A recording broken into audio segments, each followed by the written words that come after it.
Supreme court से cash at home मामले में जस्टिस यशवंत वर्मा को राहत नहीं मिली। सुप्रीम कोर्ट ने अपने फैसले में कहा कि इन हाउस जांच को वैधानिक स्वीकृति प्राप्त है। जांच प्रक्रिया संवैधानिक था और राष्ट्रपति को रिपोर्ट भेजना और सिफारिश भेजना संवैधानिक नहीं है। सुप्रीम कोर्ट ने यह भी कहा कि अगर जस्टिस वर्मा के खिलाफ महाभियोग की कार्यवाही शुरू होती है तो वे वहां अपने तर्क प्रस्तुत कर सकते हैं।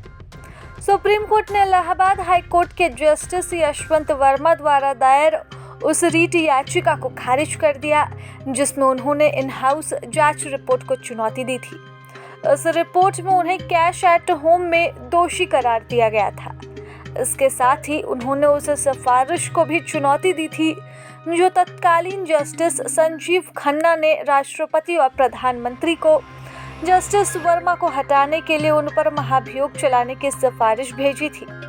जस्टिस दीपांकर दत्ता और जस्टिस एजी मसीह की बेंच ने इस मामले में जस्टिस वर्मा की अर्जी पर सुनवाई के बाद 30 जुलाई को फैसला सुरक्षित रखा था। फैसला सुनाते हुए बेंच ने कहा कि याचिका स्वीकार नहीं की जा सकती क्योंकि जस्टिस वर्मा ने पहले तो इन हाउस जांच में भाग लिया और बाद में उसी समिति की वैधता को चुनौती दे दी।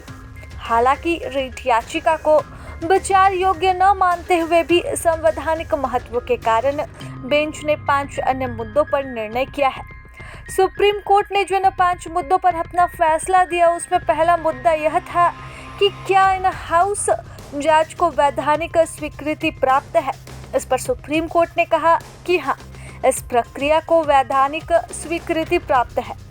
दूसरा सवाल यह था कि क्या यह जांच और रिपोर्ट संविधान से इतर समानांतर व्यवस्था है।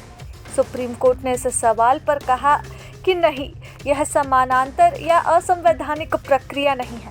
तीसरा सवाल सुप्रीम कोर्ट के सामने यह था कि क्या इन हाउस प्रक्रिया की धारा 5B संविधान के अनुच्छेद 124, 217 और 218 को उल्लंघन करती है या किसी हाईकोर्ट न्यायाधीश के मूलभूत अधिकारों का हनन करती है। सुप्रीम कोर्ट ने इस सवाल का जवाब न में दिया।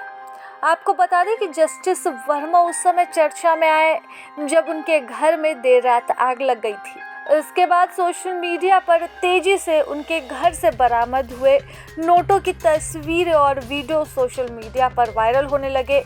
ये अधजले नोट यशवंत वर्मा के घर से बरामद किए गए थे, जिसके बाद से ही मामला गरमाया और कहा जाने लगा कि यशवंत वर्मा के खिलाफ महाभियोग का प्रस्ताव लाया जाएगा। इसे लेकर एक इन हाउस कमेटी का गठन किया गया था। इस कमेटी ने यशवंत वर्मा के खिलाफ फैसला सुनाया और उनके महाभियोग प्रस्ताव को स्वीकृति दे दी थी। ऐसे में जस्टिस वर्मा ने इस पूरे इन हाउस कमेटी पर ही सवाल उठाया था और सुप्रीम कोर्ट में याचिका दायर की थी, लेकिन जस्टिस वर्मा को यहाँ से भी कोई राहत नहीं मिली और अब सुप्रीम कोर्ट ने उनके इस याचिका को ही खारिज कर दिया है। प्रभातखबर.com, विश्वास वही, रफ्तार नहीं।